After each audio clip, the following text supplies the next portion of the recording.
കേരളത്തിനോട് ഇങ്ങനെ ഒരു നിഷേധാത്മകമായിട്ടുള്ള നിലപാട് എന്തിനാണ് കേന്ദ്ര ഗവൺമെൻറ് എടുക്കുന്നത്? ഒരു കാര്യം ഉറപ്പായി, കേന്ദ്രത്തിലെ അപൂർവമായി ഒരു മന്ത്രിയും അതുപോലെ തന്നെ പൊളിറ്റിക്കൽ ലീഡർഷിപ്പും ഒക്കെ ഇടക്കാലത്ത് പറഞ്ഞിരുന്ന ഒരു കാരണം, വയനാട്ടിലെ തെരഞ്ഞെടുപ്പിനകത്ത് പറഞ്ഞിരുന്ന ഒരു കാരണം, കേരളം കൊടുത്ത മെമ്മോറാണ്ടത്തിൽ എന്തോ കുറവുള്ളത് കൊണ്ടാണ് കേരളത്തിന് സഹായം തരാത്തത്. അതല്ല എന്ന് ഉറപ്പായി. അങ്ങനെയെങ്കിൽ കേന്ദ്ര ആഭ്യന്തര സഹമന്ത്രിയുടെ കത്തിൽ ഉറപ്പായിട്ടും പറയുമായിരുന്നു, ഇന്ന രേഖകൾ ഇല്ലാത്തത് കൊണ്ടാണ് ഞങ്ങൾ തരാത്തത്. അതിനെക്കുറിച്ച് ഒരു അക്ഷരം വേണ്ടിയിട്ടില്ല. വയനാടിനുള്ള സഹായം നിഷേധിച്ചതിലൂടെ കേന്ദ്ര ഗവൺമെന്റ് കേരളത്തെയും വയനാടിനെയും പിന്നിൽ നിന്ന് മാരകമായി കുത്തിയിരിക്കുകയാണ്. ഈ പിന്നിൽ നിന്നുള്ള കുത്ത് കേരളം പൊറുക്കില്ല. അതിനുള്ള തിരിച്ചടി പാലക്കാട്ടെ വോട്ടർമാർ BJPക്ക് നൽകുക തന്നെ ചെയ്യും. ഇത് ആവർത്തിച്ചുകൊണ്ടിരിക്കുകയാണ് കേരളത്തോടുള്ള ഈ പ്രതികാര നടപടി. കേരളത്തിന് അർഹതയുള്ള ഈ തുക മനഃപൂർവ്വമായി അവഗണിക്കുന്നത്, അതിനെതിരായിട്ട് ഞങ്ങൾ ശക്തിയായി പ്രതിഷേധിക്കും, അതുമായി മുന്നോട്ട് പോകും. കേന്ദ്ര ഗവൺമെന്റിന്റെ തനിനിറമാണ് ഇതിലൂടെ തുറന്നു കാണിക്കപ്പെട്ടിരിക്കുന്നത്. നമ്മളെന്താ ഇന്ത്യക്ക് പുറത്തുള്ളവരാണോ? ഈ കേരളം എന്നത് പൂർണ്ണമായി തള്ളപ്പെടേണ്ട ഒരു സംസ്ഥാനമാണോ? എന്തേ നമുക്കുള്ള കുറവ്? ഒരു ദുരന്തം ഒരു നാടിന് സംഭവിച്ചാൽ ആ നാടിന് ഒറ്റക്കതെല്ലാം നിർവഹിക്കാൻ കഴിയില്ല. അതിന് സഹായം വേണം, പിന്തുണ വേണം. ഇപ്പൊ നമ്മുടെ ദുരന്തം വന്നതിന് ശേഷം മറ്റു ചില സംസ്ഥാനങ്ങൾ ദുരന്തമുണ്ടായി. ആ സംസ്ഥാനങ്ങൾക്ക് പെട്ടെന്ന് തന്നെ കേന്ദ്രം ധനസഹായം അനുവദിച്ചു. നല്ല കാര്യം, നമ്മളതിനെതിരല്ല. പക്ഷെ ആ സഹായം നമുക്കും ലഭിക്കണ്ടേ? വയനാട്ടിലെ തെരഞ്ഞെടുപ്പ് കഴിഞ്ഞു. ഉരുൾപൊട്ടൽ ദുരന്തം പ്രചാരണത്തിൽ ആളിക്കത്തിച്ചെങ്കിലും പോളിംഗ് കഴിഞ്ഞപ്പോൾ കേന്ദ്രം കാലങ്ങ് വാരി.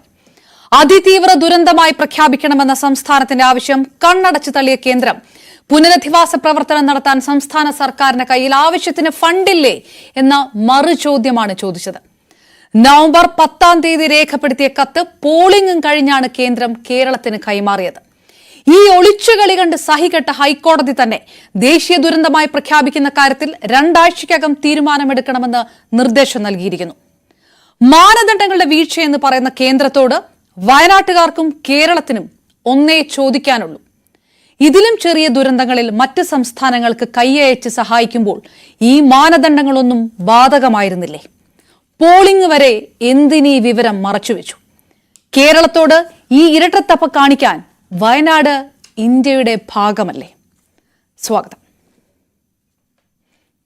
നമുക്കൊപ്പം CPM നേതാവ് M പ്രകാശൻ മാസ്റ്റർ, വയനാട് ജില്ലാ പഞ്ചായത്ത് പ്രസിഡന്റും കോൺഗ്രസ് നേതാവുമായ ഷംഷാദ് മരക്കാർ, ഒപ്പം ഭൗമശാസ്ത്ര വിദഗ്ധൻ ശ്രീ സുഭാഷ് ചന്ദ്രബോസ്, BJP നേതാവ് അഡ്വക്കേറ്റ് P കൃഷ്ണദാസും വളരെ പെട്ടെന്ന് തന്നെ നമുക്കൊപ്പം ചേരുകയും ചെയ്യും. ആദ്യം Shri M Prakashan master, detailed study report Keralam കൊടുത്തിട്ടില്ല, അതുകൊണ്ട് കൃത്യമായ കണക്കുകൾ കേന്ദ്രത്തിന്റെ കയ്യിലില്ല, അത് കേന്ദ്രം വ്യക്തമാക്കിയതാണ്. അത് മനസ്സിലാവാത്ത കേരളം, അല്ലെങ്കിൽ മനസ്സിലായിട്ടില്ല എന്ന് നടിക്കുന്ന കേരളം ഇനിയുള്ള പാലക്കാട് തെരഞ്ഞെടുപ്പ് കണ്ടുകൊണ്ട് ഉരുണ്ടു കളിക്കുന്നു. സംസ്ഥാന സർക്കാർ ഉരുണ്ടു കളിക്കുന്നു. ഇടതിനെ സഹായിക്കാൻ UDFും ഉരുണ്ടു കളിക്കുന്നു. ഇതാണ് BJP പറയുന്നത്. കണക്ക് കൊടുത്തിട്ടില്ല, കണക്ക് കൊടുക്കാതെ എങ്ങനെയാണ് കൃത്യമായ സഹായം നൽകുക എന്ന ചോദ്യം അപ്പുറത്തൊന്ന് ചോദിക്കുമ്പോൾ അതെങ്ങനെയാണ് പരിപൂർണമായിട്ട് നിഷേധിക്കുന്നത്?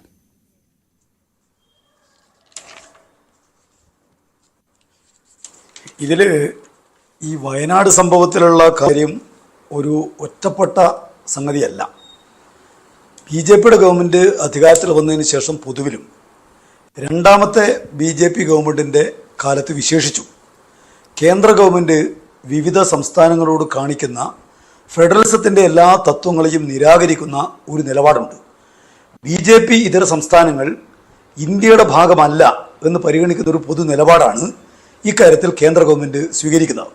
അതിലാവട്ടെ ഏറ്റവും ശത്രുതാപരമായി അവർ പെരുമാറുന്നത് CPM നയിക്കുന്ന സംസ്ഥാന ഗവൺമെൻറ് നിലവിലുള്ള കേരളത്തോടാണ്.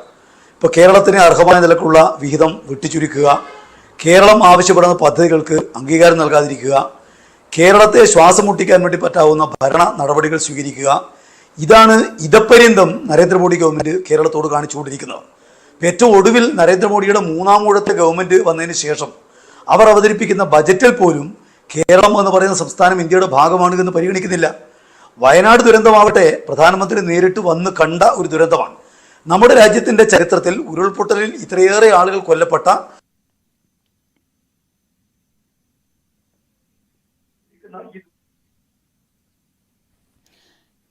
എം പ്രകാശൻ മാസ്റ്റർ പറഞ്ഞ് വരികയായിരുന്നു. ചെറിയൊരു സാങ്കേതിക വിഷയം അദ്ദേഹത്തിലേക്ക് തന്നെ വളരെ പ്രധാനപ്പെട്ട കാര്യമാണ് അദ്ദേഹം പറഞ്ഞു വന്നത്. അദ്ദേഹത്തിലേക്ക് തിരികെ വരുന്നതിന് മുൻപ് ഷംഷാദ് മരക്കാർ നമുക്കൊപ്പം ചേരുന്നു. ഷംഷാദ്, ശ്രീ പ്രകാശൻ മാസ്റ്റർ കേൾക്കാമോ? ഓക്കെ, ശ്രീ ഷംഷാദ് മരക്കാർ, കോടതിയിലാണ് ഈ കത്ത് സംസ്ഥാന സർക്കാർ നൽകുന്നത്. അപ്പോൾ കോടതി ചോദിക്കുന്നത് പ്രത്യേക സാമ്പത്തിക സഹായമില്ല എന്നാണ് കത്ത് വായിച്ചാൽ മനസ്സിലാകുന്നതെന്ന് പറയുമ്പോൾ അങ്ങനെ പറഞ്ഞിട്ടില്ലല്ലോ എന്നുകൂടി കോടതി ചൂണ്ടിക്കാട്ടുന്നുണ്ട്. ഒറ്റയടിക്ക് UDF എടുത്തിരിക്കുന്ന തീരുമാനം എന്ന് പറയുന്നത് സംസ്ഥാന സർക്കാരിനൊപ്പം നിൽക്കുക എന്നുള്ളൊരു രാഷ്ട്രീയ നിലപാട് UDF ഇതിനകത്ത് സ്വീകരിച്ചിട്ടുണ്ട്.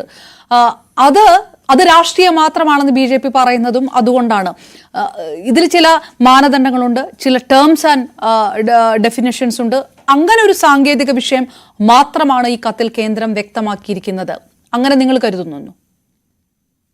ഈ വയനാട്ടിലെ മുണ്ടക്കൈ ചൂരൽമല ദുരന്തം കഴിഞ്ഞിട്ട് 100 ദിവസം കഴിയുകയാണ്. ഈ 100 ദിവസത്തിനിടയിൽ കേന്ദ്ര സർക്കാരിൽ നിന്നും വയനാട്ടിലെ ദുരന്തബാധിതരായ ആളുകൾക്ക് എന്ത് സഹായമാണ് കിട്ടിയത് എന്നുള്ളതാണ് ചോദ്യം. ഇവരിപ്പോ പറയുന്ന ആഭ്യന്തര സഹമന്ത്രി നിത്യാനന്ദ റായ് നൽകിയ കത്തുമായി ബന്ധപ്പെട്ടാണ്. ആ കത്തിൽ SDRFിലേക്ക് തുക നൽകി എന്നുള്ളതാണ് കേന്ദ്രം പറയുന്ന വാദം. അത് നൽകിയിട്ടുണ്ട്, ഇല്ല എന്ന് പറയുന്നില്ല. മുണ്ടക്കൈ ചൂരൽമല ദുരന്തവുമായി ബന്ധപ്പെട്ട് പുനരധിവാസ പ്രവർത്തനങ്ങൾക്ക് ഇപ്പോൾ വീടില്ലാതെ കഴിയുന്ന ആളുകൾക്ക് അവരുടെ ഉപജീവന മാർഗം കണ്ടെത്തുന്നതിന്, അവരുടെ ജീവിതത്തിലേക്ക് തിരിച്ചു കൊണ്ടുവരുന്നതിന് എന്ത് സഹായമാണ് കേന്ദ്ര സർക്കാരിന്റെ ഭാഗത്തു നിന്നും നൽകിയിട്ടുള്ളത്? ഇത് വ്യക്തമാക്കേണ്ടത് കേന്ദ്ര സർക്കാരിന്റെ ഭാഗത്തു നിന്നാണ്. അതിൽ ഈ കത്തിൽ അപർണ പറഞ്ഞതുപോലെ ധനസഹായം നൽകില്ല എന്നുള്ളൊരു വാക്കില്ല. പക്ഷെ ഇതുവരെ 100 ദിവസം കഴിഞ്ഞിട്ട് ഒരു അടിയന്തര ധനസഹായം പോലും നൽകാതിരിക്കുകയും SDRFിലേക്ക് അനുവദിച്ച തുകയെ കുറിച്ച് പറയുകയും ചെയ്യുമ്പോൾ അതിൽ നിന്നും രാഷ്ട്രീയ ബോധമുള്ള പൊതുബോധമുള്ള ആളുകൾക്ക് മനസ്സിലാക്കേണ്ടത് ഈ മുണ്ടക്കൈ ചൂരൽമല ദുരന്തത്തിന്റെ പ്രത്യേക സാമ്പത്തിക പാക്കേജിനെ കുറിച്ച് കേന്ദ്രം ഗൗരവത്തിൽ ചർച്ച പോലും തുടങ്ങിയിട്ടില്ല എന്നുള്ളതാണ്. ഇനി മുഴുവൻ പാക്കേജും തരാൻ ബുദ്ധിമുട്ടുണ്ട്, അല്ലെങ്കിൽ അവർ പറയുന്ന രേഖകളിൽ അവ്യക്തതയുണ്ട്, അല്ലെങ്കിൽ അവർക്ക് കൊടുത്ത മെമ്മോറാണ്ടത്തിൽ അവ്യക്തതയുണ്ട് എന്നുള്ള വാദത്തെ അംഗീകരിക്കുകയാണെങ്കിൽ പോലും അടിയന്തര ധനസഹായമായി എന്തുകൊണ്ടാണ് മുണ്ടക്കൈ ചൂരൽമല ദുരന്ത ബാധിതർക്കുള്ള സഹായം കേന്ദ്രം നൽകാത്തത്? ഇപ്പോ ഒരു കേന്ദ്രമന്ത്രി സ്ഥലം സന്ദർശിച്ചാൽ കേന്ദ്ര മന്ത്രിസഭയുടെ അംഗീകാരത്തോടുകൂടി ആ കേന്ദ്ര മന്ത്രിക്ക് പോലും അടിയന്തര ധനസഹായം പ്രഖ്യാപിക്കാനുള്ള റൈറ്റ് ഉണ്ട്. ഒരിക്കൽ കേരളത്തിൽ അങ്ങനെ ഈ BJP ഗവൺമെന്റ് വന്നതിന് ശേഷം അടിയന്തര ധനസഹായം നൽകിയിട്ടുമുണ്ട്. വയനാട് ജില്ലയിൽ വന്നതും ഈ പ്രദേശത്തെ കണ്ടതും ഈ ആളുകളെ കണ്ടതും കേവലം ഒരു കേന്ദ്രമന്ത്രിയല്ല, ഇന്ത്യയുടെ പ്രധാനമന്ത്രിയാണ്. ഇന്ത്യയുടെ പ്രധാനമന്ത്രിക്ക് മുകളിൽ ഇനി ഒരു പ്രധാനമന്ത്രി വരാനില്ല. അദ്ദേഹം വന്ന് കണ്ട് അദ്ദേഹത്തിന് ബോധ്യപ്പെട്ട ഈ ദുരന്തത്തിന്റെ വ്യാപ്തിയുടെ അടിസ്ഥാനത്തിൽ ഒരു അടിയന്തര ധനസഹായം മുണ്ടക്കൈ ചൂരൽമല ദുരന്തത്തിന് വേണ്ടി അനുവദിക്കുകയും പിന്നീട് ഈ പറയുന്ന രേഖകളും ഈ പറയുന്ന ആവശ്യങ്ങളും എന്താണോ കേന്ദ്ര സർക്കാർ ആവശ്യപ്പെടുന്ന രേഖ അത് പൂർണ്ണമായി കൊടുക്കേണ്ട ഉത്തരവാദിത്തം സംസ്ഥാന ഗവൺമെന്റിനാണ്. അത് തർക്കമില്ല. ആ രേഖകൾ കൃത്യമായി നൽകിയതിനു ശേഷം അവരുടെ PDNAയുടെ ആളുകൾ വന്നു. PDNA പോസ്റ്റ് ഡിസാസ്റ്റർ അനാലിസിസ് അവർ നടത്തി. അവർക്ക് ബോധ്യമുള്ളൊരു നഷ്ടമുണ്ടല്ലോ, PDNAക്ക് ബോധ്യമുള്ളൊരു നഷ്ടം. അതിനു മുമ്പ് പ്രധാനമന്ത്രി വരുന്നതിന് മുമ്പ് ഒരു സംഘം വന്നു. അവരും ഈ സ്ഥലം സന്ദർശിക്കുകയും നഷ്ടങ്ങളെ കുറിച്ച് വിലയിരുത്തുകയും ചെയ്തതാണ്. ഈ 2 കമ്മിറ്റിയും കൊടുത്ത ശുപാർശ എവിടെയുള്ളത്? PDNA കൊടുത്ത റിപ്പോർട്ട് ഇരിക്കുന്നത് കേന്ദ്രത്തിന്റെ കയ്യിലാണ്. കേന്ദ്രം അയച്ച ആദ്യത്തെ ഉന്നതതല സംഘത്തിന്റെ റിപ്പോർട്ടും കേന്ദ്രത്തിന്റെ കയ്യിലുണ്ട്. അത് രണ്ടും അവിടെ ഇരിക്കെ ഇനി കേരളം കൊടുത്ത റിപ്പോർട്ടിൽ അവ്യക്തതയുണ്ട്, ആ വാദത്തെ അംഗീകരിക്കുന്നു, ആ അവ്യക്തത തിരുത്താം. എന്നാൽ ഇവരയച്ച 2 കമ്മിറ്റിയുടെ റിപ്പോർട്ടിന്റെ അടിസ്ഥാനത്തിൽ അടിയന്തരമായി ഒരു ധനസഹായം മുണ്ടക്കൈ ചൂരൽമല ദുരന്തത്തിന് നൽകുന്നതിൽ എന്ത് തടസ്സമാണ് കേന്ദ്രത്തിനുള്ളത്? ഒരു തടസ്സവും. അവർക്ക് അടിയന്തര ധനസഹായം നൽകാം. മറ്റുള്ള സ്റ്റേറ്റുകൾക്ക് നൽകുന്നുണ്ട്. ആന്ധ്രയിലും ബീഹാറിലും ഒക്കെ ഇത് കൊടുക്കും. ഇതിനൊന്നും എതിർക്കുന്നില്ല. അവിടെയൊക്കെ കൊടുക്കണം. പ്രളയമോ ഉരുൾപൊട്ടലോ ദുരന്തമോ ഉണ്ടായാൽ കേന്ദ്രം സംസ്ഥാനങ്ങളെ സഹായിക്കേണ്ട എന്നല്ല, സഹായിക്കണം. പക്ഷെ അവിടെ PDNA റിപ്പോർട്ട് കേന്ദ്രത്തിന്റെ കയ്യിലില്ല. ഉന്നതതല സംഘം അവിടെ എത്തിയിട്ടില്ല. അവിടെ കേന്ദ്രത്തിലെ ഒരു കേന്ദ്രമന്ത്രി സന്ദർശനം നടത്തുന്നു. ആ മന്ത്രിയുടെ റിപ്പോർട്ടിന്റെ അടിസ്ഥാനത്തിൽ അടിയന്തര ധനസഹായം കൊടുക്കുന്നു. എന്തുകൊണ്ടാണ് ഈ വയനാട്ടിലുണ്ടായ ഈ ദുരന്തവുമായി ബന്ധപ്പെട്ട് അത്തരത്തിലൊരു സമീപനം കേന്ദ്രത്തിന്റെ ഭാഗത്ത് നിന്നും ഇല്ലാതെ പോകുന്നത് എന്നുള്ളതാണ് ഇതിനകത്ത് ഒന്നാമത്തെ ചോദ്യം. 2, SDRF കൊടുത്ത തുക, ആ തുകയെ കുറിച്ച് തർക്കമില്ല. ആ തുകയുടെ മാനദണ്ഡത്തെ അതിജീവിക്കണമെങ്കിൽ നമുക്ക് മുണ്ടക്കൈ ചൂരൽമല സ്പെഷ്യൽ സാമ്പത്തിക പാക്കേജ് ആവശ്യമാണ്. അതെല്ലാവർക്കും അറിയുന്ന കാര്യമാണ്. ആ നമ്മളുടെ നിയന്ത്രണങ്ങളെ അല്ലെങ്കിൽ അതിലുള്ള നിയമപരമായി ചില കൊടുക്കാൻ പറ്റുന്ന എമൗണ്ടുകളുണ്ട്. അത്ര കൊടുത്താൽ പോരെ ഇവർക്ക്. അതുകൊണ്ടാണ് നമ്മൾ പ്രത്യേക സാമ്പത്തിക പാക്കേജ് ചോദിക്കുന്നത്. അതിന് SDRF കൊടുത്ത തുക എടുത്ത് ഉപയോഗിക്കൂ എന്ന് പറയുന്നു. കേരളത്തിൽ ഇനി എന്തെങ്കിലും ഒരു കലാമിറ്റി, ഒരു ദുരന്തം ഉണ്ടായാൽ, അടിയന്തര സാഹചര്യം വന്നാൽ അതിന് കൂടി ഉപയോഗിക്കേണ്ട തുകയല്ലേ SDRF തുക എന്ന് പറയുന്നത്? ആ തുക മുഴുവൻ നമ്മൾ മുണ്ടക്കൈ ചൂരൽമല ദുരന്തത്തിലേക്ക് മാറ്റണം എന്നാണ് കേന്ദ്രം ആവശ്യപ്പെടുന്നത് എങ്കിൽ ഈ വർഷം നമുക്ക് SDRF കിട്ടേണ്ട തുക തന്നു എന്നുള്ള വാദമല്ലേ പിന്നീട് വരിക? അപ്പൊ നമുക്ക് വേണ്ടത് ഈ മുണ്ടക്കൈ ചൂരൽമല ദുരന്തവുമായി ബന്ധപ്പെട്ടുള്ള സാമ്പത്തിക പിന്തുണയാണ്. അതിനോടൊപ്പം ഈ ദുരന്തത്തെ ദേശീയ ദുരന്തം എന്നുള്ളത് ഇപ്പൊ ഇല്ല, അതിതീവ്ര ദുരന്തം എന്നുള്ള കാറ്റഗറിയിൽ ഉൾപ്പെടുത്തണം എന്നുള്ള നമ്മളുടെ ഒരു റിക്വസ്റ്റിനെ അംഗീകരിക്കപ്പെട്ടിട്ടില്ല എന്നുള്ളതാണ്. അതിനകത്ത് എന്ത് കാരണമാണ് BJP ഗവൺമെന്റ് പറയുന്നത്? ചില മാനദണ്ഡങ്ങൾ, ഏത് മാനദണ്ഡത്തിലാണ് വയനാട് മുണ്ടക്കൈ ദുരന്തം ഈ അതിതീവ്ര, ഞാൻ പറഞ്ഞു ദേശീയ ദുരന്തം എന്നല്ല, അതിതീവ്ര ദുരന്തം, തീവ്ര ദുരന്തം എന്ന് പറയുന്ന കാറ്റഗറിയിൽ ഉൾപ്പെടുത്താൻ എന്ത് പ്രയാസമാണ് BJP ഗവൺമെന്റിനുള്ളത്? ശംഷാദ് വളരെ കൃത്യമായിട്ടാണ് അത് ഓരോ പോയിന്റ് ബൈ പോയിന്റ് ആയിട്ട് പറഞ്ഞത് ശ്രീ M പ്രകാശൻ മാസ്റ്റർ. അപ്പോഴും കോടതി ഇന്ന് പറഞ്ഞിരിക്കുന്നത് പ്രത്യേക സാമ്പത്തിക സഹായം നൽകുന്നില്ല എന്ന് കേന്ദ്രം പറഞ്ഞിട്ടില്ലല്ലോ. അതുകൊണ്ട് ഇതിലൊരു വ്യക്തത കുറവുണ്ടെങ്കിൽ അതിൽ പെട്ടെന്ന് തീരുമാനമെടുക്കൂ എന്നുള്ളൊരു നിർദ്ദേശം ഹൈക്കോടതിയുടെ ഭാഗത്തു നിന്നുണ്ടായിരിക്കുന്നു. സ്വാഭാവികമായിട്ടും അതാണ് BJP പറയുന്നത്. നിങ്ങൾ ഇനിയും കൊടുക്കാനുണ്ട്, ഡീറ്റെയിൽഡ് രേഖകൾ കൊടുക്കൂ, റിപ്പോർട്ട് കൊടുക്കൂ എന്ന് പറയുന്നിടത്ത് ഇതൊരു ടെക്നിക്കൽ കൺഫ്യൂഷൻ മാത്രമല്ല, കൃത്യമായി ഇതിനകത്ത് രാഷ്ട്രീയമുണ്ട് എന്ന് സർക്കാരും ഇടതുപക്ഷവും പറയുന്നത്. നേരത്തെ താങ്കൾ പറഞ്ഞു തുടങ്ങിയതുപോലെ ഇത് ആദ്യത്തെ സംഭവമല്ല, ഒറ്റപ്പെട്ട സംഭവമല്ല. BJP ഇതര സംസ്ഥാനമായ കേരളത്തോട് കഴിഞ്ഞ കുറെ വർഷങ്ങളായിട്ട് കേന്ദ്രത്തിന്റെ അനുഭാവം ഇത് തന്നെയാണ് എന്ന് ആരോപിച്ചുകൊണ്ട് തന്നെയാണ് അല്ലേ?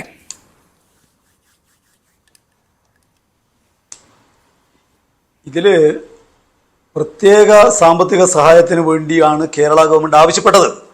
27/8/24 പ്രധാനമന്ത്രിയെ നേരിട്ട് കണ്ട് ഈ വിഷയത്തിൽ സംസ്ഥാന ഗവൺമെന്റ് നിവേദനം നൽകിയിട്ടുണ്ട്. അതുപോലെ ആഗസ്റ്റ് 17 എന്ന് പറഞ്ഞാൽ ഈ ദുരന്തം കഴിഞ്ഞ് 1.5 മാസക്കാലത്തിനുള്ളിൽ 1200 കോടി രൂപയുടെ നാശനഷ്ടം സംബന്ധിച്ച വിശദാംശങ്ങൾ കേന്ദ്ര ഗവൺമെന്റിന് സമർപ്പിച്ചിട്ടുണ്ട്. 3/10/24 സഹായം കിട്ടാഞ്ഞപ്പോൾ മന്ത്രിസഭാ തീരുമാനമനുസരിച്ച് സഹായം വീണ്ടും ആവശ്യപ്പെട്ടിട്ടുണ്ട്. അതുപോലെ നിയമസഭ ഐക്യവേണ്ടിയായ 2 കാര്യങ്ങൾ സംബന്ധിച്ച് ആവശ്യപ്പെട്ടിട്ടുണ്ട്. ഒന്ന്, ദുരന്തബാധിതരുടെ കടം എഴുതിത്തള്ളുന്നതിന് ആവശ്യമായ നിലക്കുള്ള തീരുമാനം കേന്ദ്രം എടുക്കണം. അതുപോലെ തന്നെ ദുരന്തത്തിന് സഹായിക്കുന്നതിന് വേണ്ടി പ്രത്യേകമായ ധനസഹായം നൽകണം. ഈ കാര്യങ്ങളെല്ലാം വളരെ കൃത്യമായ നിലയ്ക്ക് തന്നെ സംസ്ഥാന ഗവൺമെന്റ് ആവശ്യപ്പെട്ടതാണ്. അതുപോലെ തന്നെ നിലവിലുള്ള ദുരന്ത നിവാരണ നിയമം അനുസരിച്ച് ഇവിടെ സൂചിപ്പിക്കപ്പെട്ടതുപോലെ ഈ ദുരന്തം ഒരു പ്രത്യേകമായിട്ടുള്ള അതിതീവ്ര ദുരന്തമാണ് എന്ന് കണ്ടുകൊണ്ട് ആ ഗണത്തിൽപ്പെടുത്തി അതിന് നൽകാവുന്ന സഹായങ്ങളെല്ലാം കേരളത്തിന് നൽകണം എന്നുള്ള കാര്യവും ആവശ്യപ്പെട്ടിട്ടുണ്ട്. അതിനു പുറമെയാണ് കേന്ദ്രത്തിന് അന്വേഷണ സംഘം ഇതുമായി കൊടുത്തിരിക്കുന്ന റിപ്പോർട്ട്.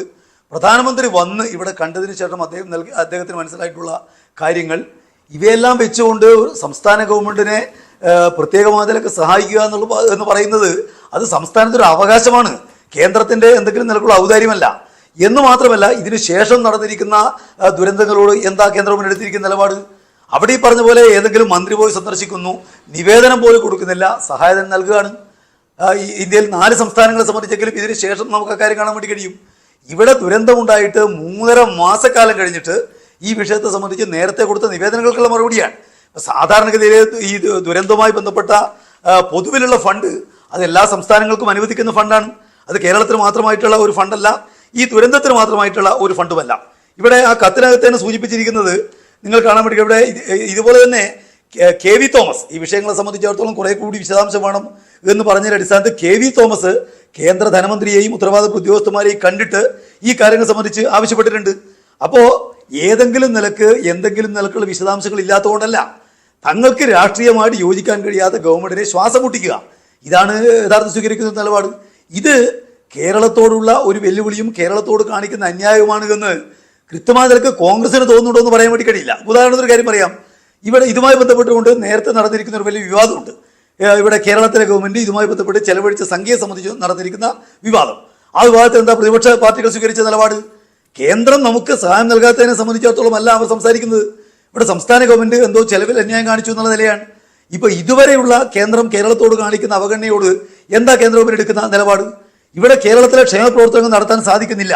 അതുപോലെ വികസന പ്രവർത്തനങ്ങൾക്ക് ആവശ്യമായിട്ട് ഫണ്ട് നീക്കാൻ സാധിക്കുന്നില്ല. കിഫ്ബിക്ക് കടമെടുക്കാൻ വേണ്ടി കഴിയുന്നില്ല. അതുപോലെ പെൻഷൻ ബോർഡ് കടമെടുക്കാൻ വേണ്ടി കഴിയുന്നില്ല. എന്തുകൊണ്ട്? കേന്ദ്ര ഗവൺമെന്റ് കേരളത്തോട് കാണിക്കുന്ന ശ്രീ എം പ്രകാശ് മാസ്റ്റർ, ഞാൻ ഇതിനിടയിൽ ഈ കണക്കുകൾക്കിടയിൽ ഞാനൊന്ന് ചോദിച്ചുകൊള്ളട്ടെ.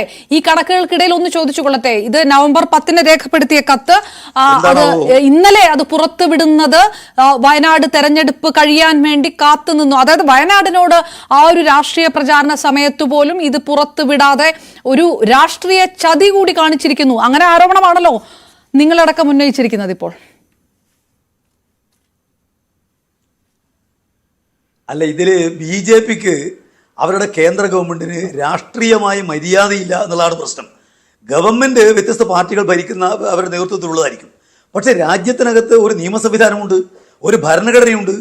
രാജ്യത്തുള്ള ഫിനാൻഷ്യൽ നിയമങ്ങളനുസരിച്ച് സ്റ്റേറ്റുകൾക്ക് കൊടുക്കാൻ ബാധ്യപ്പെട്ടിരിക്കുന്ന കാര്യങ്ങളുണ്ട്.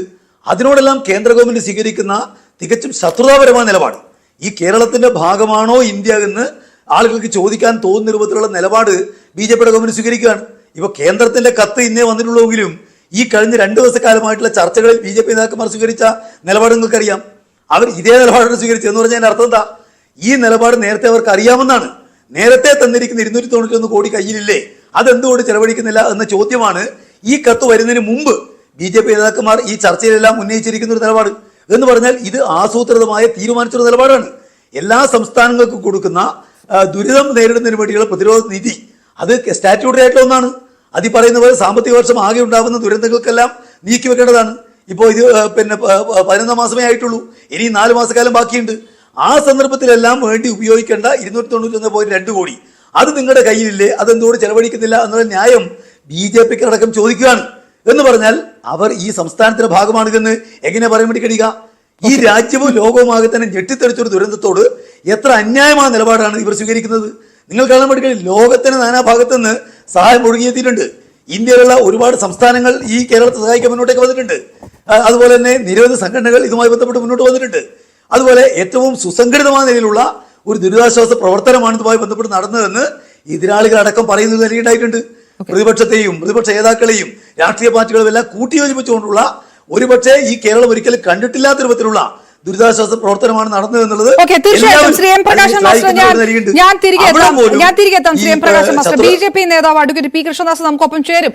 അദ്ദേഹത്തിലേക്ക് വരുന്നതിന് മുൻപ് ശ്രീ സുഭാഷ് ചന്ദ്രബോസ്, ഒറ്റയടിക്ക് ആ കത്ത് കാണുമ്പോൾ ഇനി കോടതി പറഞ്ഞതുപോലെ അതിനകത്ത് ഒരു ടെക്നിക്കൽ ഒരു അനാലിസിസ് ആണ് നടത്തണമെങ്കിൽ ആ തരത്തിൽ നടത്താം. പക്ഷേ രാഷ്ട്രീയപരമായിട്ട് എന്താണ് BJP കേരളത്തിൽ സ്വീകരിക്കുന്ന നിലപാട്? ഈ പറഞ്ഞ പോലെ 291 കോടി ഉണ്ടല്ലോ, അതല്ലേ ചെലവാക്കേണ്ടത് എന്ന് ചർച്ചകളിലും വാദങ്ങളിലും ഉന്നയിക്കുന്ന BJP നേതാക്കൾ ഈ വിഷയം അറിയാത്ത കാര്യമൊന്നുമല്ല.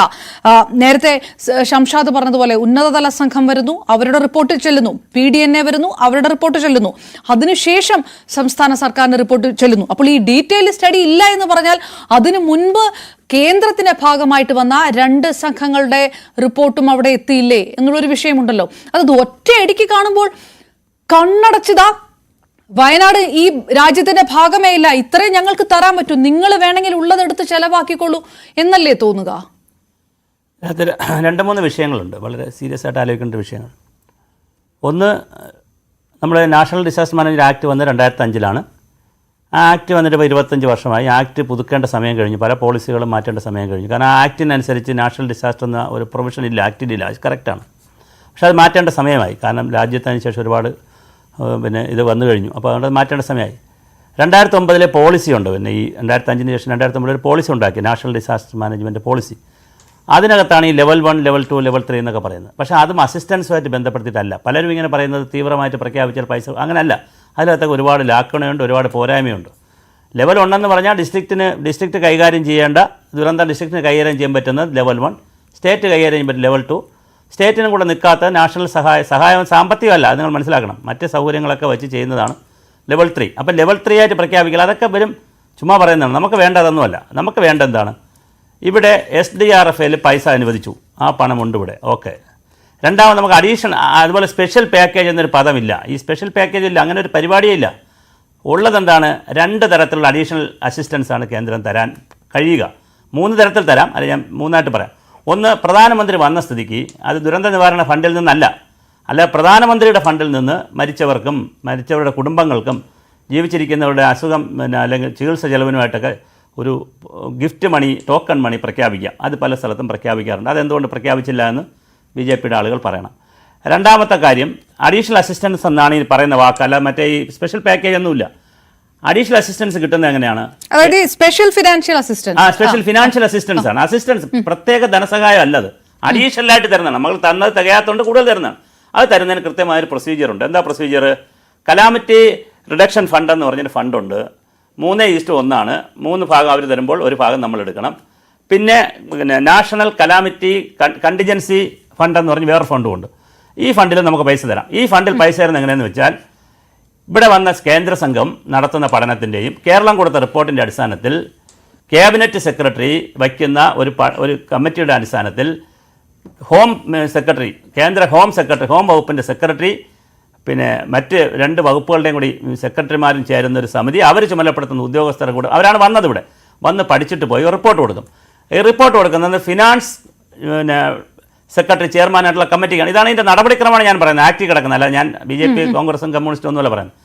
ഫിനാൻസ് മിനിസ്റ്ററല്ല, ഫിനാൻസ് സെക്രട്ടറി ചെയർമാനുള്ള കമ്മിറ്റിയുടെ കൊടുക്കും. അതിൽ ഫിനാൻസ് സെക്രട്ടറി ഉണ്ട്, ഹോം സെക്രട്ടറി ഉണ്ട്, അഗ്രികൾച്ചർ സെക്രട്ടറി ഉണ്ട്. ഇവരുടെ റെക്കമെൻഡേഷൻ എവിടെ വരും? അഡീഷണൽ അസിസ്റ്റൻസ് കൊടുക്കണോ വേണ്ടേ, എത്ര രൂപ കൊടുക്കണോ എന്നുള്ള ഇവരുടെ റെക്കമെൻഡേഷൻ കൃത്യമായി എവിടെ വരും? ഫിനാൻസ് വിങ്ങിൽ വരും. അവിടെയാണ് അടി. നമ്മളിപ്പോൾ സെക്രട്ടേറിയറ്റിൽ തന്നെ ബഡ്ജറ്റ് പൈസ വെച്ചു, അത്രയും പൈസ ഫിനാൻസുകാർ കൊടുക്കില്ല. അവിടെ ചിലപ്പോൾ അടി തുടങ്ങും അവർ. ഉടനെ അവർ ചോദിക്കാൻ തുടങ്ങും, നേരത്തെ തന്ന പൈസ എവിടെ? ഒന്നാമത്തെ ചോദ്യം. തന്ന പൈസ ചെലവാക്കിയോ? 2 വകമാറ്റി ചെലവാക്കിയോ? ശ്രീ സുഭാഷ് ചന്ദ്രബോസ്, അപ്പോ ഈ നമ്മൾ ഈ ഉത്തരാഖണ്ഡ്, അസം, ഉത്തർപ്രദേശ്, അപ്പോൾ ഈ സ്പെഷ്യൽ ഫിനാൻഷ്യൽ അസിസ്റ്റൻസ് ഇതൊക്കെ കേന്ദ്രം അങ്ങോട്ട് കൊടുത്തിരിക്കുന്നു. 2018 ഫ്ലഡ് പ്രളയകാലത്ത് കേരളത്തിനും ഇതിന്റെ ഒരു ചെറിയ തുക കിട്ടി. അപ്പൊ ഒരു കാര്യം വയനാട് പോലെ ഇത്രയും വലിയ 2013 ഉത്തരാഖണ്ഡിൽ പ്രളയം ഉണ്ടായപ്പോഴും 2014 ഹുദ്വ എന്ന് പറയുന്ന ആന്ധ്രാപ്രദേശിലെ സൈക്ലോൺ ഉണ്ടായപ്പോഴും സ്പെഷ്യൽ ഫണ്ട് വാങ്ങിയെടുത്തു. ഈ സ്പെഷ്യൽ അല്ല, ഈ അഡീഷണൽ അസിസ്റ്റൻസ് വാങ്ങിയെടുത്തു. പക്ഷെ അത് എങ്ങനെയാണെന്നറിയാമോ? 2018 കിട്ടി. അപ്പൊ ഈ അഡീഷണൽ അസിസ്റ്റൻസ് എന്ന് പറയുന്നത് പിന്നെ ഒരു കാര്യം കിടപ്പുണ്ട്. സ്റ്റേറ്റ്, അതും ഫിനാൻസ് കമ്മിറ്റി 10ാം ധനകാര്യ കമ്മീഷൻ 1995-2000 പറഞ്ഞത് ഈ സിവിയർ ആവുന്ന കഥ അതാണ്. സിവിയർ ആവണമെങ്കിൽ സ്റ്റേറ്റിന്റെ 1/3 ഭാഗത്തെ ബാധിക്കണം. അങ്ങനെയുണ്ട്. അതുകൊണ്ട് സിവിയർ ആയിട്ട് പറയാൻ പറ്റത്തില്ല. ഇവിടെ ചെയ്യാൻ പറ്റുന്നത് എന്താണ്? ഇവിടെ കേന്ദ്ര ഗവൺമെന്റിന് ചെയ്യാൻ പറ്റുന്നത്, ഒന്ന്, അവർക്ക് നിയമം മാറ്റാം. നമ്പർ 1, അതങ്ങ് സമ്മർദ്ദപ്പെടുത്തണം. MP-മാരെല്ലാം അവിടെ സമ്മർദ്ദപ്പെടുത്തിയ റൂൾ മാറ്റണം. Number 2, national disaster, state disaster, അതിൻ്റെ ക്ലാസിഫിക്കേഷൻ കൊണ്ടുവരണം. പക്ഷേ അതൊരു ലോങ് ടൈം പ്രോസസ്സാണ്. അത് നടക്കുന്ന വേളയിൽ തന്നെ അഡീഷണൽ അസിസ്റ്റൻസ് അടിയന്തരമായി. അല്ല, ഓക്കെ, ഞാൻ ആ ടെക്നിക്കൽ വിഷയം, ഞാനിത് രാഷ്ട്രീയത്തിൽ ആ ടെക്നിക്കൽ വിഷയങ്ങളെല്ലാം അംഗീകരിക്കാം. ഈ തീവ്ര ദുരന്തമായിട്ട് പറയാൻ പറ്റാത്തത്, ഈ സ്റ്റേറ്റിന്റെ 3/1 ബാധിക്കും, അതൊക്കെ ശരിയാണ്. പക്ഷേ നിങ്ങളുടെ കയ്യിൽ ഉണ്ടല്ലോ, STRFൽ ഉണ്ടല്ലോ എന്ന് ചോദിക്കുന്നിടത്തൊരു വിഷയമുണ്ടല്ലോ. അത് നേരത്തെ ശ്രീ M പ്രകാശൻ മാസ്റ്റർ പറഞ്ഞോളൂ, ഇതാദ്യമായിട്ടല്ല. ഇനി ഒരു കാര്യം കൂടെ ഉണ്ട്, അതിനകത്ത് ഒരു പ്രശ്നമുണ്ട്. പറഞ്ഞാൽ ഇനി 3 മാസമേ നമുക്കുള്ളൂ ഫിനാൻഷ്യൽ ഇയർ, 3-3.5 മാസമേ ഉള്ളൂ. നിങ്ങൾക്കൊരു, ഞാൻ രാഷ്ട്രീയം പറയല്ല കേട്ടോ, അത് വിചാരിച്ചില്ല, ഞാൻ പ്യൂർ ടെക്നിക്കൽ പറഞ്ഞു. നിങ്ങൾക്ക് 700 കോടി രൂപ നിങ്ങളുടെ കയ്യിലുണ്ടെങ്കിൽ 3 മാസത്തേക്ക് നിങ്ങൾക്ക് 700 കോടി രൂപയുടെ ഒരു ഡിമാൻഡ് വരാൻ സാധ്യത കാണുന്നില്ല. ഇതൊരു ഉദ്യോഗസ്ഥൻ്റെ അസംഷൻ ആണല്ലോ. അതുകൊണ്ട് നിങ്ങൾ എന്ത് ചെയ്യുക? നിങ്ങൾ സ്റ്റാർട്ട് ചെയ്യുക, നിങ്ങൾ പണി ചെയ്യുക, ഞങ്ങൾ അഡീഷണൽ അസിസ്റ്റൻസ് തരാം. അതാണ് കോടതിയിലും പറഞ്ഞത്. അഡീഷണൽ അസിസ്റ്റൻസ് തരൂലെന്ന് അവർ പറയുന്നില്ല. പക്ഷെ പ്രശ്നം എന്താണ്? ബാക്കി ഹിച്ചുകൾ ഉണ്ടെങ്കിൽ, ഞാൻ ഈ പറഞ്ഞ അത് ഫിനാൻസുകാർ ചെയ്യുന്നൊരു പണിയുണ്ട് അവിടെ. ആ പണി നമ്മൾ ഊരിയെടുക്കണം. അത് പൊളിറ്റിക്കലായിട്ട് ഊരിയെടുക്കാൻ പറ്റണം, ഫെഡറൽ സ്റ്റേറ്റ് എന്നുള്ള അവകാശം വെച്ച് ഊരിയെടുക്കാൻ പറ്റണം, ലൈസൺ വഴി ഊരിയെടുക്കാൻ പറ്റണം. ആ സാധനം നടക്കണം. ഇത് 3-4 രീതിയിൽ നടന്നാലേ നമുക്ക് അവിടെ നിന്ന് പൈസ പിടിച്ചു വാങ്ങാൻ പറ്റുള്ളൂ. അത് സംസ്ഥാന സർക്കാർ തമിഴ്നാട്, ഞാൻ ഒരു ഉദാഹരണം പറഞ്ഞ് അവസാനിപ്പിക്കാം. ഇതിനേക്കാൾ ഫൈറ്റ് അല്ലേ DMK-യും BJP? തമിഴ്നാടിന് ഈ പരാതിയില്ല. കാരണം അവർ കുറച്ചുകൂടി ഈ ലൈസൺ വർക്കും ഈ കാര്യങ്ങളും കുറച്ചുകൂടി വേറെ തരത്തിലാണ് അവർ നടത്തുന്നത്. അത് കണ്ടുപഠിക്കണമെന്നും കൂടി പറയാണ് ഞാൻ, സ്റ്റേറ്റിനെതിരെ പറയുന്നത്. അത് മനസ്സിലായി. അത് ശ്രീ ഞാൻ പ്രകാശ് മാസ്റ്റർ ഷംഷാദിലേക്ക് വരുന്നതിന് മുൻപ് BJP നേതാവ് അഡ്വക്കേറ്റ് P. കൃഷ്ണദാസ് അദ്ദേഹം നമുക്കൊപ്പം ചേരുന്നുണ്ട്. Shri advocate P. കൃഷ്ണദാസ്, ഇങ്ങനെ ഒരു കത്ത് വരുമ്പോൾ സ്വാഭാവികമായിട്ടും ഇതിൻ്റെ ഒരു രാഷ്ട്രീയത്തിലേക്കൊന്നും കടക്കണ്ട, പക്ഷേ ഇതാദ്യമായിട്ടല്ല കേരളത്തോട് കേന്ദ്രം ഈ ഒരു നിലപാടെടുക്കുന്നത് എന്നുള്ള ആരോപണം എല്ലാ തവണയും നിങ്ങൾ BJP അത് നിഷേധിക്കുന്നു. പക്ഷെ അത് ശരിയാണ് എന്ന് തോന്നുന്ന ഒരു കാര്യമല്ലേ സംഭവിക്കുന്നത്? കാരണം ഇതിനകത്തൊരു വ്യക്തത ഉണ്ടാവുന്നില്ല. 3 സംഘങ്ങളുടെ റിപ്പോർട്ട്, PDNA-യുടെ റിപ്പോർട്ട്, ഉന്നതതല സംഘത്തിന്റെ റിപ്പോർട്ട്, പിന്നെ സംസ്ഥാനത്തിന്റെ റിപ്പോർട്ട്, ഇതെല്ലാം അവിടെ ഉണ്ടായിട്ടും ഇതിനകത്ത് ഒന്നിനും കേന്ദ്രത്തിന് വ്യക്തതയില്ല. ലെവൽ 3 വിഭാഗത്തിൽപ്പെടുത്തണോ അത് അറിഞ്ഞൂടാ, ഉന്നതതല സമിതി അന്തിമ തീരുമാനത്തിലായിട്ടുണ്ടോ അത് ഇല്ല, പ്രത്യേക ഫണ്ട് കേരളത്തിന് എപ്പോൾ കൊടുക്കും അതിൽ വ്യക്തതയില്ല. ഇപ്പോൾ 100 ദിവസം കഴിഞ്ഞിട്ടും ഈ വ്യക്തത ഇല്ല എന്ന് പറയുന്നത് അത് വയനാട്ടുകാരോട് കാണിക്കുന്ന അനീതിയാണെന്ന് സംസ്ഥാന BJPക്ക് മനസ്സിലാവാത്തതാണോ? തീർച്ചയായിട്ടും താങ്കളോട് തന്നെ ശ്രീ കൃഷ്ണദാസ് കേട്ടിരുന്നോ? കേട്ടില്ല പറഞ്ഞു. അല്ല, ഞാൻ ഒറ്റ ചോദ്യമാണ് ഇത് എല്ലാവരും ചോദിക്കുന്നത്. ഇങ്ങനെ ഒരു അനീതി കേന്ദ്രം കേരളത്തോട് കാണിക്കുന്നത് ആദ്യമല്ല എന്ന് രാഷ്ട്രീയ ആരോപണം ഉന്നയിക്കുന്നുണ്ട്. അത് ഇടതുപക്ഷവും പ്രതിപക്ഷവും കോൺഗ്രസും. അപ്പോഴൊന്നും അങ്ങനെയല്ല, കേരളത്തിന് ഞങ്ങളിതാ വാരിക്കോരി കൊടുക്കുന്നു എന്ന് പറയുന്ന രാഷ്ട്രീയ പാർട്ടിയാണല്ലോ BJP. ഇത് ഒറ്റയടിക്ക് കേൾക്കുമ്പോൾ എന്താണ് തോന്നുക? 100 ദിവസമായി ആ വയനാട് ദുരന്തം കഴിഞ്ഞിട്ട് പ്രധാനമന്ത്രി വരെ വന്നുപോയി, ഇപ്പോഴും ഒരു വ്യക്തതയുമില്ല. എപ്പോൾ സഹായം കൊടുക്കും, ലെവൽ 3 പെടുത്തുമോ, ഉന്നതതല സമിതിയുടെ യോഗത്തിൽ എന്ത് തീരുമാനമുണ്ടായി, ഇതിലൊന്നും വ്യക്തതയില്ല എന്ന് പറഞ്ഞാൽ അതെന്തൊരു ഉദാസീനതയാണ്?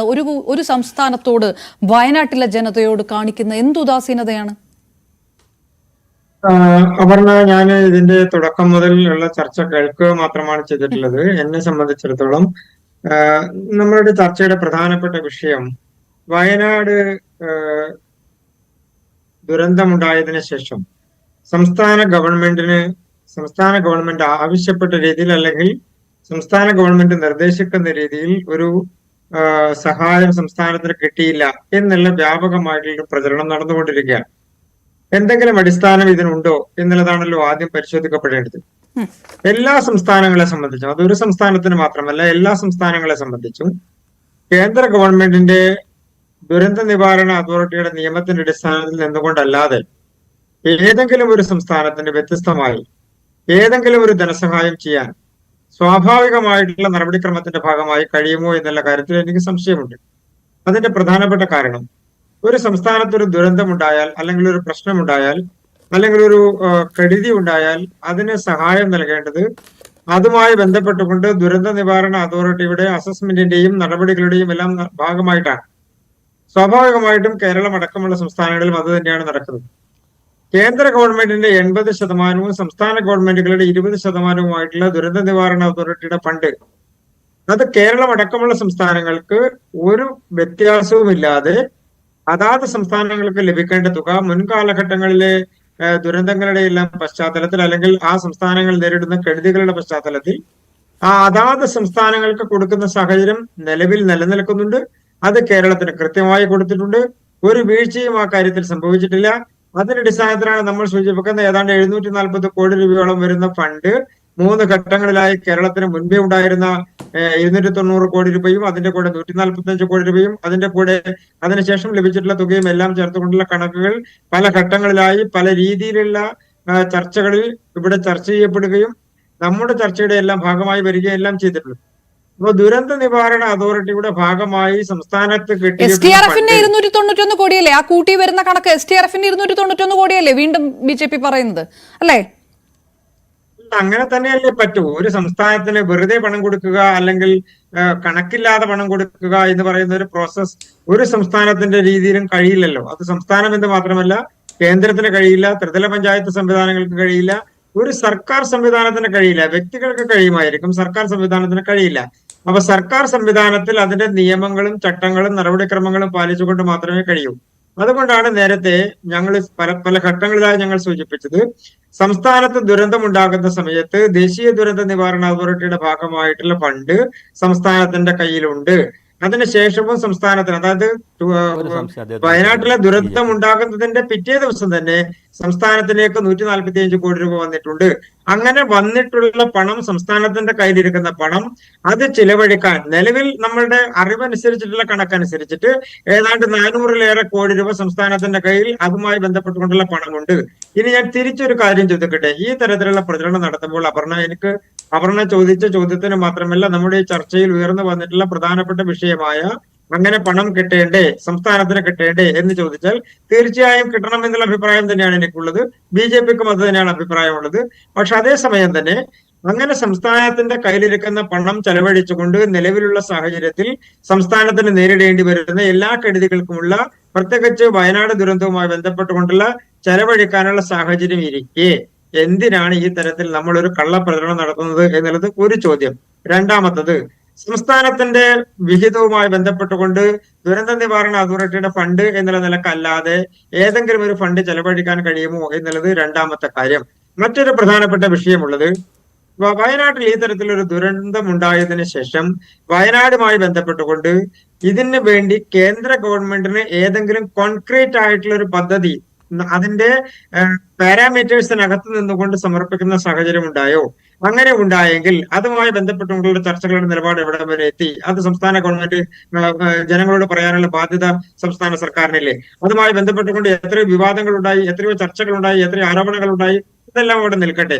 ഇനി മറ്റൊരു പ്രധാനപ്പെട്ട വിഷയമുള്ളത്, സംസ്ഥാന ഗവൺമെന്റ് ഈ കേന്ദ്ര ഗവൺമെന്റ് നൽകുന്ന ദുരന്ത നിവാരണ അതോറിറ്റിയുടെ ഭാഗമായിട്ടുള്ള ഫണ്ടിൽ നിന്ന് വ്യത്യസ്തമായി സംസ്ഥാനത്തിന്റെ തനത് ഫണ്ട് ഉപയോഗിച്ചുകൊണ്ട് ഏതെങ്കിലും സംസ്ഥാനത്തിന്റെ ഏതെങ്കിലും ഒരു വകുപ്പ്, ഒരു സംസ്ഥാന ഗവൺമെന്റിന്റെ വകുപ്പ് ഏതെങ്കിലും ഒരു ഫണ്ട് വയനാട്ടിൽ ചെലവഴിച്ചതായിട്ടുള്ള കണക്കുകളുണ്ടോ? അതിനുള്ള സാധ്യത ഉണ്ടായിട്ടുണ്ടോ? അതിനുള്ള സാഹചര്യം ഉണ്ടായിട്ടുണ്ടോ എന്നുള്ളത് അടുത്ത ചോദ്യം. ഇനി മറ്റൊരു പ്രധാനപ്പെട്ട വിഷയം, ഇപ്പോ സംസ്ഥാന ഗവൺമെന്റിലെ മന്ത്രിമാരും ബഹുമാനപ്പെട്ട മുഖ്യമന്ത്രിയും ഇവിടെ ഈ ചർച്ചയിൽ പങ്കെടുക്കുന്ന ഇടതുപക്ഷത്തിന്റെ പ്രതിനിധികളും ജില്ലാ പഞ്ചായത്തിന്റെ അധ്യക്ഷനും അടക്കമുള്ള ആളുകൾ, ഞാൻ മനസ്സിലാക്കുന്ന അദ്ദേഹം ജില്ലാ പഞ്ചായത്ത് അധ്യക്ഷനാണെന്നാണ് എനിക്ക് ചർച്ചയുടെ തുടക്കത്തിൽ ശ്രീ ഷംഷാദ് മരക്കാറാണ്, അദ്ദേഹം തന്നെയാണ്. അതെ അതെ അതെ ഞാൻ ആദ്യം കാണാത്തതുകൊണ്ട് എനിക്കത് മനസ്സിലായില്ല, അതുകൊണ്ടാണ് ഞാൻ സൂചിപ്പിച്ചത്. അദ്ദേഹം അടക്കം സൂചിപ്പിക്കുന്ന കാര്യങ്ങൾ കേന്ദ്ര ഗവൺമെന്റ് അവഗണിച്ചു എന്നുള്ളതാണ്. എനിക്ക് ഇവരോടെല്ലാം തിരിച്ചു ചോദിക്കാനുള്ള മറ്റൊരു പ്രധാനപ്പെട്ട കാര്യമുള്ളത്, അവിടെ ഒരു ടൗൺഷിപ്പ് പണിയണമെന്ന് സംസ്ഥാന ഗവൺമെന്റ് ആഗ്രഹിക്കുന്നു, അതല്ലെങ്കിൽ അങ്ങനെ തന്നെ വരണം എന്നുള്ളത് തന്നെയാണ് എല്ലാവരുടെയും ആഗ്രഹം. BJP അത് തന്നെയാണ് ആഗ്രഹിക്കുന്നത്. ടൗൺഷിപ്പ് മാത്രമല്ല, അവിടെ എല്ലാ സൗകര്യങ്ങളോടും കൂടിയിട്ടുള്ള സംവിധാനങ്ങൾ ഉണ്ടാകണം. പക്ഷേ അതിനുവേണ്ടി ഭൂമി ഏറ്റെടുക്കാനുള്ള നടപടിക്രമങ്ങൾ എവിടെയായി? അതെല്ലാം കോടതിയിൽ ചോദ്യം ചെയ്യപ്പെട്ടിരിക്കുകയാണ്. അതിന്റെ നടപടിക്രമങ്ങൾ പൂർത്തിയായിട്ടില്ല.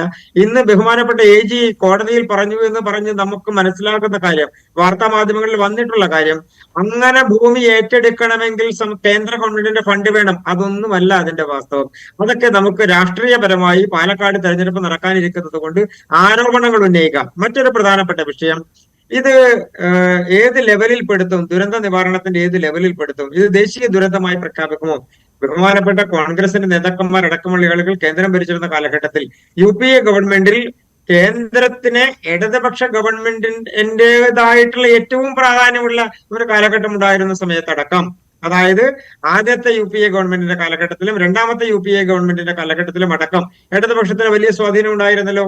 ആ കാലഘട്ടങ്ങളിലും ഈ രാജ്യത്തുണ്ടായിട്ടുള്ള ഏതെങ്കിലും ഒരു ദുരന്തത്തെ ദേശീയ ദുരന്തമായി പ്രഖ്യാപിച്ചുകൊണ്ട് അതിന്റെ ലെവൽ 1, ലെവൽ 2, ലെവൽ 3 എന്ന് പറയുന്ന പ്രോസസ്സിലേക്ക് കൊണ്ടുവരിക. അതിന്റെ ടെക്നിക്കൽ വിഷയങ്ങൾ എനിക്ക് ഞാൻ അദ്ദേഹത്തിലേക്ക് തന്നെ തിരികെ എത്താം. അതിന്റെ ടെക്നിക്കൽ വിഷയങ്ങളുണ്ട്. അപ്പോഴും സ്പെഷ്യൽ ഫിനാൻഷ്യൽ അസിസ്റ്റൻസ് പോലെയുള്ള കാര്യങ്ങൾ, അദ്ദേഹം പറയുന്ന ദുരന്ത നിവാരണ സഹായം മാത്രം ആ ഒരു മാനദണ്ഡത്തിൽ നിൽപ്പോൾ നേരത്തെ ശ്രീ സുഭാഷ് ചന്ദ്രബോസ് പറഞ്ഞ PM-ന്റെ ഗിഫ്റ്റ് മണി അടക്കമുള്ള കാര്യങ്ങളൊക്കെ ഉണ്ട്.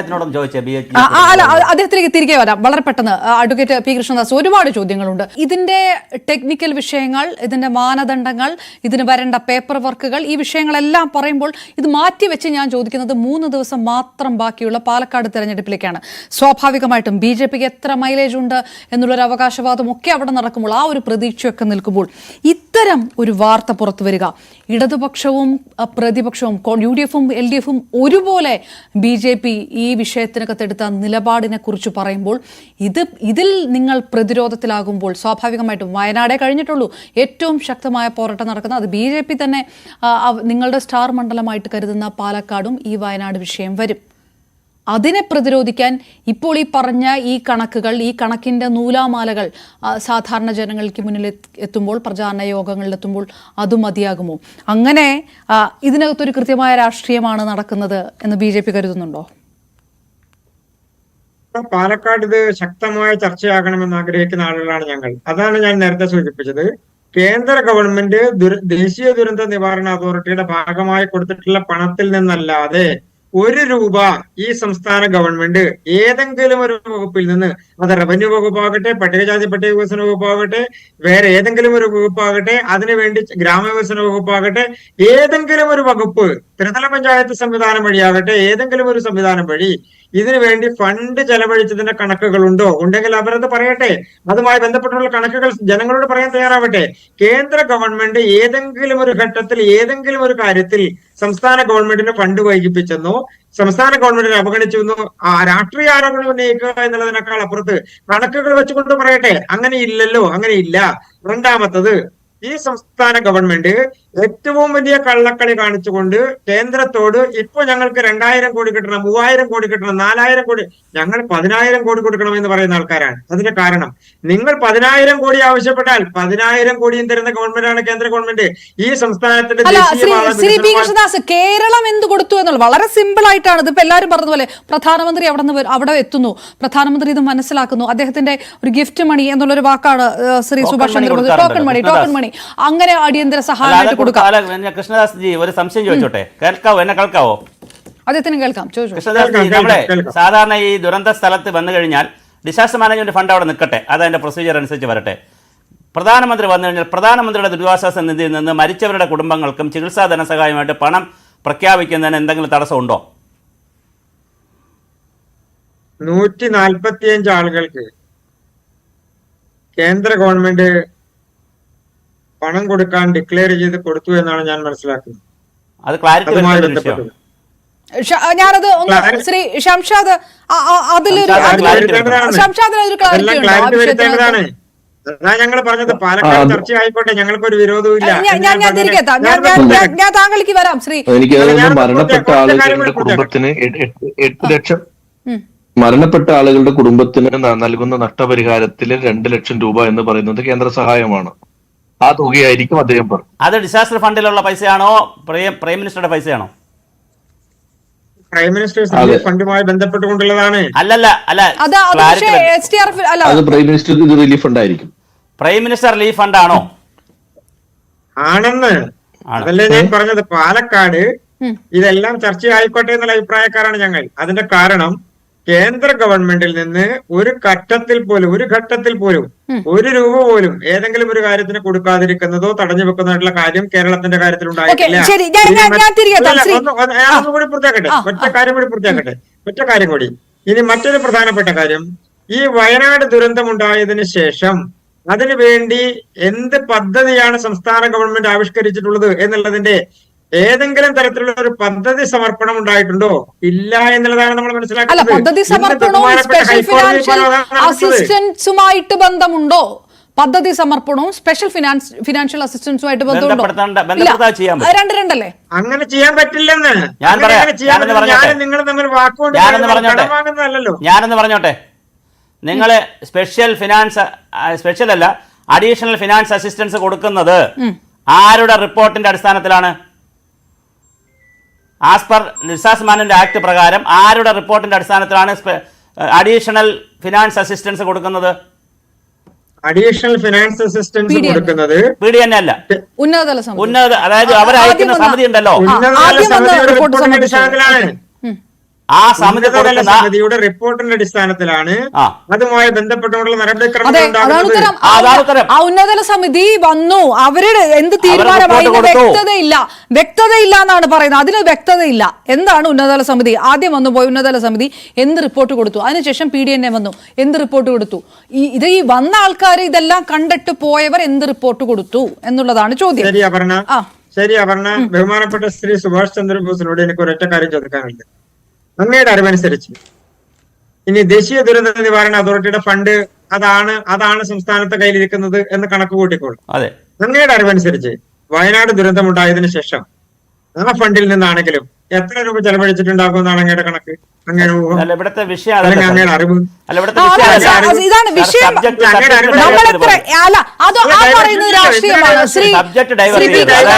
അത് രാഷ്ട്രീയമാണ്. എന്ത് ചെലവിട്ടു, സംസ്ഥാനം കൃത്യമായി ചെലവിട്ടോ അല്ലെങ്കിൽ ചെലവിട്ടില്ലേ എന്ന് ചോദിക്കുന്ന രാഷ്ട്രീയമാണ്. പക്ഷേ അങ്ങനെയല്ല സാർ, അങ്ങനെ ചോദിക്കരുത്.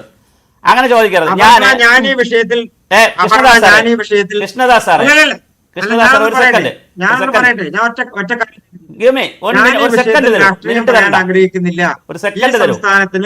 ഈ സംസ്ഥാനത്തിന് പൂർണ്ണമായും എന്താണോ ആവശ്യമുള്ളത്, അല്ലെങ്കിൽ സംസ്ഥാന ഗവൺമെന്റ് ആവശ്യപ്പെടുന്ന പുനരധിവാസ പദ്ധതിക്ക് ആവശ്യമുള്ള തുക പൂർണ്ണമായും കിട്ടണമെന്ന് ആഗ്രഹിക്കുന്ന ആളാണ് ഞാൻ. അത് കിട്ടണമെന്ന് ആവശ്യപ്പെടാൻ ആഗ്രഹിക്കുന്ന ഒരാളാണ് ഞാൻ. പക്ഷെ അതേസമയം തന്നെ അതിനപ്പുറത്തേക്ക്, ആ ഫണ്ടിലുള്ള പണത്തിനപ്പുറത്തേക്ക് ഇപ്പോഴും 400-ലേറെ കോടി രൂപ സംസ്ഥാനത്തിന്റെ കയ്യിലിരിക്കുമ്പോൾ സംസ്ഥാനത്ത് ഉണ്ടായിട്ടുള്ള ദുരന്തവുമായി ബന്ധപ്പെട്ടുകൊണ്ട് കേന്ദ്രം അതേ സമയത്ത് തന്നെ സൈന്യത്തിന് വേണ്ടിയുള്ള നടപടികൾ സ്വീകരിച്ചു, ബെയിലി പാലവുമായി ബന്ധപ്പെട്ട നടപടികൾ സ്വീകരിച്ചു, അതിൽ മരണപ്പെട്ടിട്ടുള്ള ആളുകളുമായി ബന്ധപ്പെട്ടുകൊണ്ട് കഷ്ടത അനുഭവിക്കുന്ന ആളുകൾക്ക് അഡ്മിനിസ്ട്രേഷൻ റിലീഫ് ഫണ്ടിന്റെ നടപടി സ്വീകരിച്ചു. ഇനി ദുരന്ത നിവാരണ അതോറിറ്റിയുടെ ഭാഗമായി കൊടുക്കേണ്ട ഫണ്ട് അടിയന്തരമായി കൊടുത്തു. ഇതിനപ്പുറത്തേക്ക് ഏതെങ്കിലും ഒരു ഫണ്ട് സംസ്ഥാന ഗവൺമെന്റിന് ചെലവഴിക്കേണ്ടി വന്നിട്ടുണ്ടോ? ഇനി പുനരധിവാസത്തെ സംബന്ധിച്ച് അല്ലെങ്കിൽ അതുമായി ബന്ധപ്പെട്ടുള്ള മറ്റു നടപടികളെ സംബന്ധിച്ച് അതിനുള്ള പ്രോജക്ട് റിപ്പോർട്ട് അത്രയും മതിയോ എന്നുള്ളതാണ്.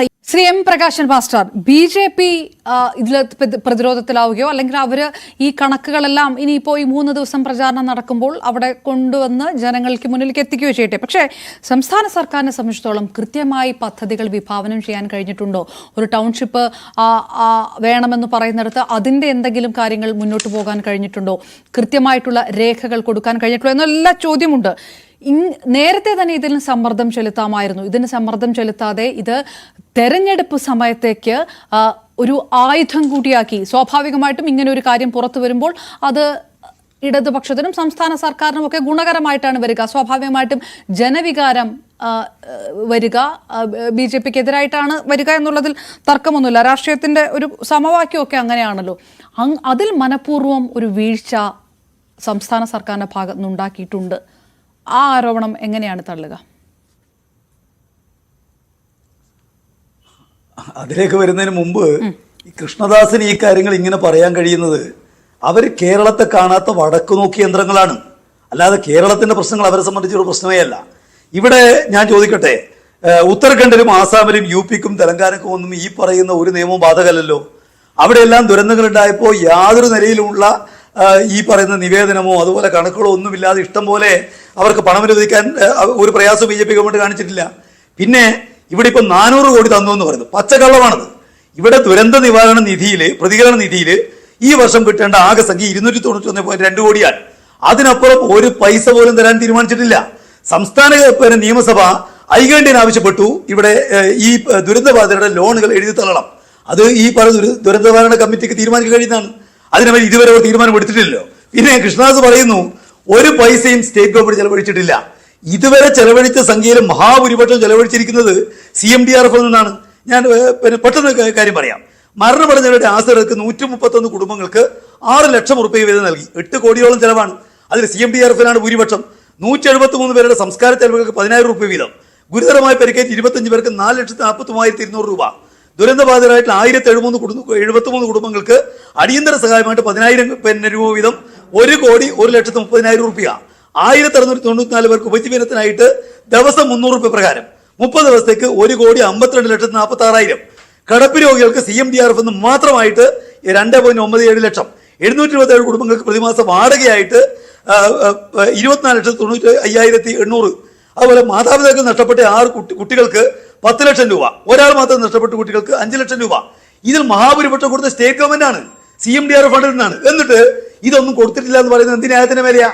ഇവിടെ കേന്ദ്ര ഗവൺമെന്റ് ഒരു പൈസ പോലും ഇതിന് തന്നില്ല എന്നുള്ളതാണ് ഏറ്റവും ഗുരുതരമായിട്ടുള്ള കാര്യം. അതെങ്ങനെ അംഗീകരിക്കാൻ വേണ്ടി കഴിയുന്നത്? മറ്റ് സംസ്ഥാനങ്ങൾക്കെല്ലാം ഈ പറയുന്ന സംഖ്യ കൊടുക്കുന്നതിൽ യാതൊരു പ്രയാസവും അവർക്ക് ഉണ്ടാവുന്നില്ലല്ലോ. എന്നാൽ കേരളത്തെ സംബന്ധിച്ച് വരുമ്പോൾ അവർ ഈ പറയുന്ന പ്രയാസങ്ങളെല്ലാം പറയാണ്. അതുപോലെ തന്നെ ഇവിടെയുള്ള പദ്ധതികൾ നിങ്ങൾ അവിടെയുള്ള എല്ലാ വീട്ടുകാർക്കും വാടകയ്ക്ക് വീടുകൾ എടുത്തു കൊടുത്തു. അതുപോലെ തന്നെ അവിടെ പുതിയ വീടുകൾ കണ്ടെത്താൻ ആവശ്യമായ നിലക്കുള്ള ഏർപ്പാടുകൾ ചെയ്തു വരുന്നു. വീടുകൾ മാത്രമല്ല, 2 ടൗൺഷിപ്പുകൾ, ആ 2 ടൗൺഷിപ്പുകളിലായിട്ട് 1000 വീടുകൾ ഉണ്ടാക്കുന്നതിന് വേണ്ടിയുള്ള വിശദമായ നിലക്കുള്ള പ്രോജക്ട് റിപ്പോർട്ടാണല്ലോ കേരള ഗവൺമെന്റ് തയ്യാറാക്കിയിട്ടുള്ളത്. അതുപോലെ തന്നെ അവർക്ക് ഉപജീവനം തിരിച്ചുപിടിക്കാൻ അതിനാവശ്യമായ നടപടികളെല്ലാം ആരംഭിച്ചിരിക്കുന്നു. അവിടെ ഈ പറയുന്ന പ്രവൃത്തികൾ ഈ കാലത്ത് തന്നെ ആരംഭിക്കാൻ കഴിഞ്ഞു. സ്കൂളുകളിലെ പഠനം വീണ്ടും ആരംഭിച്ചു കഴിഞ്ഞിരിക്കുന്നു.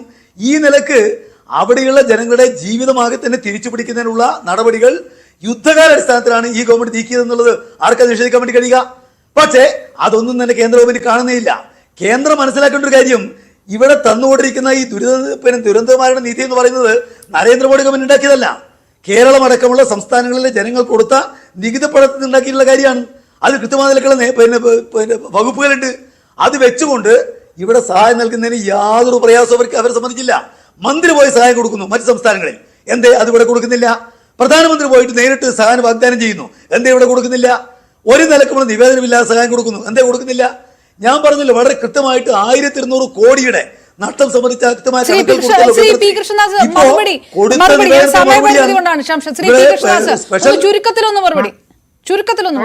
രണ്ട് കാര്യം എനിക്ക് സൂചിപ്പിക്കാനുള്ളൂ. ഒക്ടോബർ മാസം 2-ാം തീയതി കേന്ദ്ര ഗവൺമെന്റ് 145.6 കോടി രൂപയാണ് സംസ്ഥാനത്തിന് വീണ്ടും ദുരന്ത നിവാരണ അതോറിറ്റിയുടെ ഭാഗമായി കൊടുത്തത്.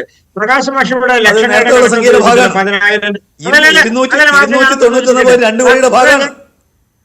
അത് ഈ വർഷത്തെ 2025 മാർച്ച് 31 വരെയല്ലേ? അതിനുള്ള കാര്യം ചൂണ്ടിക്കാണിച്ചല്ലോ. അത് 2025 മാർച്ച് 31 വരെയുള്ള പണമാണ്. ഞാനൊന്ന് പറയട്ടെ മാഷേ, ഞാനൊന്ന് പറയട്ടെ.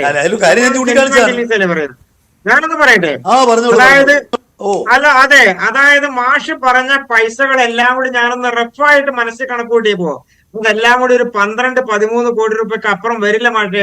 മാഷ് പറഞ്ഞ 10,000-വും മാഷ് പറഞ്ഞ 2 ലക്ഷവും മാഷ് പറഞ്ഞ 3 ലക്ഷവും എല്ലാം കൂടി കണക്ക് കൂട്ടി മുഖ്യമന്ത്രിയുടെ ദുരിതാശ്വാസ നിധിയിൽ നിന്ന് കൊടുത്തു എന്ന് പറയുന്ന കണക്ക് എനിക്കറിയില്ല മാഷ് എത്രയാണെന്നുള്ള കോടി കണക്കിൽ പറഞ്ഞാൽ എനിക്ക് കൃത്യമായിട്ടറിയില്ല. ഞാൻ മാഷ് പറഞ്ഞ സമയത്തൊന്ന് ഊഹിച്ചപ്പോൾ എനിക്ക് തോന്നുന്ന ഒരു 12-13 കോടി രൂപ കൂടുതൽ അത് വരാനുള്ള സാധ്യത നിലവിലില്ല. മാഷ് പറയുന്നത് 145 കോടി രൂപ ഒക്ടോബർ മാസം 2-ാം തീയതി കൊടുത്തു എന്നാണ് ഞാൻ സൂചിപ്പിച്ചത്. ഇനി അതുമായി ബന്ധപ്പെട്ടുകൊണ്ട് മറ്റൊരു കാര്യം കൂടി, ഇപ്പൊ SDRF ഫണ്ടിൽ എത്രയുണ്ട്? 400 കോടിക്ക് മേലെ രൂപയുണ്ട്. അതുകൊണ്ട് അപർണ ഞാൻ സൂചിപ്പിച്ചത് കേന്ദ്ര ഗവൺമെന്റ് കൊടുക്കുന്ന പൈസക്ക് കണക്കുണ്ട്. ആ കണക്കിന്റെ അടിസ്ഥാനത്തിൽ മാത്രമേ കൊടുക്കാൻ കഴിയൂ. അല്ല, ഈ വിഷയത്തിനകത്ത് ഒരു ദുരന്ത നിവാരണ പദ്ധതി വിഭാവനം ചെയ്തുകൊണ്ട് അതിലേക്ക് കടന്നുകൊണ്ടല്ലേ ചോദിക്കേണ്ടത് എന്ന് പറയുന്നിടത്ത് അതിനകത്തൊരു രാഷ്ട്രീയമുണ്ടല്ലോ BJP-യുടെ. ഇത് ഇവിടെ ഒന്നും ആയിട്ടില്ല, ഒരു പദ്ധതികളുമായിട്ടില്ല എന്ന് പറയുമ്പോൾ വയനാട്ടിൽ നിന്ന് നിങ്ങൾ ഈ സംസ്ഥാന സർക്കാർ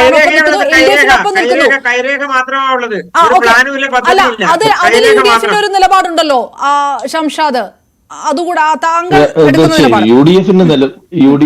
UDF-ന്റെ നിലപാടാണെങ്കിലും കോൺഗ്രസിന്റെ നിലപാടുകളാണെങ്കിലും വളരെ കൃത്യമായി നമ്മൾ പറഞ്ഞതാണ്. ഇപ്പൊ നേരത്തെ പ്രകാശ് മാഷ് ചർച്ചയുടെ ഇടയിൽ വളരെ ഭംഗിയായി പറയുകയുണ്ടായി, ഒരു ബില്ല് വന്നതുമായി ബന്ധപ്പെട്ട് ഒരു ദുർച്ചെലവ് വന്ന സമയത്ത് കേന്ദ്രത്തെ വിമർശിച്ചു സർക്കാരിന്. അത് ഇനിയും തുടരും മാഷെ.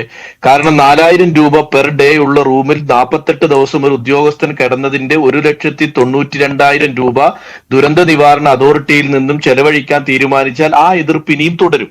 അത് തൽക്കാലം മാറ്റിവെക്കാൻ ഉദ്ദേശിക്കുന്നില്ല. 2, കേന്ദ്ര സർക്കാർ കേരളത്തോട് കാണിച്ച, വയനാടിനോട് കാണിച്ച, ദുരന്തബാധിതരോട് കാണിച്ച നീതികേടിനെതിരെയും സംസാരിക്കും.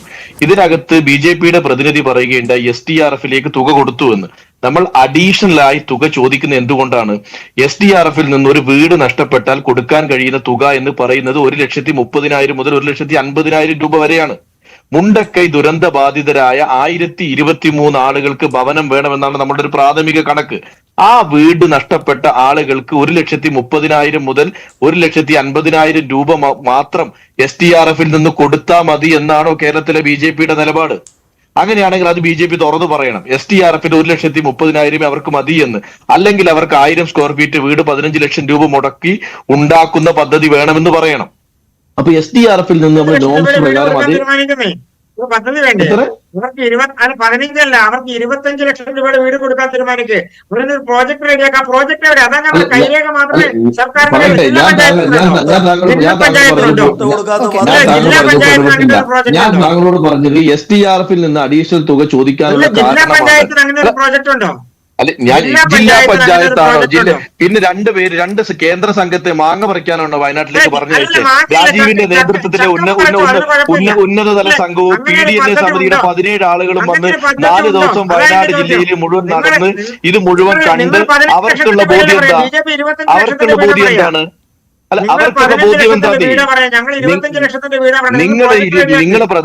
നിങ്ങൾ 25 ലക്ഷത്തിന്റെ വീട് പറയുക. നിങ്ങൾക്ക് വയനാട്ടുകാരെ മുണ്ടക്കൈ ചൂരൽമല ദുരന്തബാധിതരായ ആളുകളെ അവഹേളിക്കുന്നതിന് നിങ്ങൾക്ക് വളരെ മികച്ച പ്രവർത്തനമുണ്ട്. നിങ്ങൾ കളിയാക്കായിരിക്കും. നിങ്ങൾ ഈ മുണ്ടക്കൈ ചൂരൽമല ദുരന്തബാധിതരായ ആളുകൾക്ക് കളിയാക്കാൻ നിങ്ങൾക്ക് പറ്റുമായിരിക്കും. അത് നമുക്ക് പറ്റില്ല. അതുകൊണ്ടാണ് ഒരു സമയപരിമിതി കൊണ്ടാണ് പാക്കേജിന് ഇതിൽ തരാം. ഒറ്റയടിക്ക് പറഞ്ഞ് അങ്ങനെ അവസാനിപ്പിക്കാൻ അങ്ങനെ കഴിയില്ല. അങ്ങനെ എന്തായാലും എന്ത് അങ്ങനെ നൂലാമാല പറയുന്നത്. കണക്കാണെങ്കിലും വയനാട് ജനത അടിയന്തരമായിട്ടുള്ള ധനസഹായം വളരെ പെട്ടെന്ന് അർഹിക്കുന്നുണ്ട് എന്നുള്ള കാര്യം ഉറപ്പാണ്. പക്ഷേ ഇതിനകത്ത് മറ്റൊരു രാഷ്ട്രീയം കൂടെ, ദുരന്ത നിവാരണത്തിൽ ദുർച്ചെലവെന്ന ആരോപണം പോലും UDF മാറ്റിവെച്ചുകൊണ്ട് സംസ്ഥാന സർക്കാരിനൊപ്പം LDF-നൊപ്പം നിൽക്കുകയാണ്. കേന്ദ്രത്തിനെതിരെ നിന്നുകൊണ്ട് 19-ാം തീയതി വയനാട്ടിൽ ഹർത്താൽ വരെ പ്രഖ്യാപിക്കുന്നു. 20-ാം തീയതിയാണ് പാലക്കാട് തെരഞ്ഞെടുപ്പ് നടക്കുന്നത്. ഏതെല്ലാം കണക്കുകൾ കൊണ്ടായിരിക്കും BJP നേതാക്കൾക്ക് പാലക്കാട്ട് ഇതിനെ പ്രതിരോധിക്കേണ്ടതായി വരിക? അത് ജനങ്ങൾക്ക് മുന്നിലെത്തുമോ? ജനങ്ങൾക്ക് അത് മനസ്സിലാക്കാൻ കഴിയുമോ? അങ്ങനെ പാലക്കാട്ട് വയനാടാകുമോ ചർച്ചാ വിഷയം? ഈ അവസാന 3 ദിവസം പാലക്കാട് വയനാട് എങ്ങനെയായിരിക്കും വോട്ടായി മാറുക എന്നുകൂടി ഇനി കണ്ടറിയേണ്ടിയിരിക്കുന്നു. സമയപരിമിതി കൊണ്ട് വീണ്ടും അതിഥികൾക്ക് വരാൻ കഴിയാത്തത് Prakashan master, Shamshad Marakkar, advocate P. Krishnadas, ഒപ്പം ശ്രീ സുഭാഷ് ചന്ദ്രബോസ് ചർച്ചയ്ക്കൊപ്പം ചേർന്നതിന്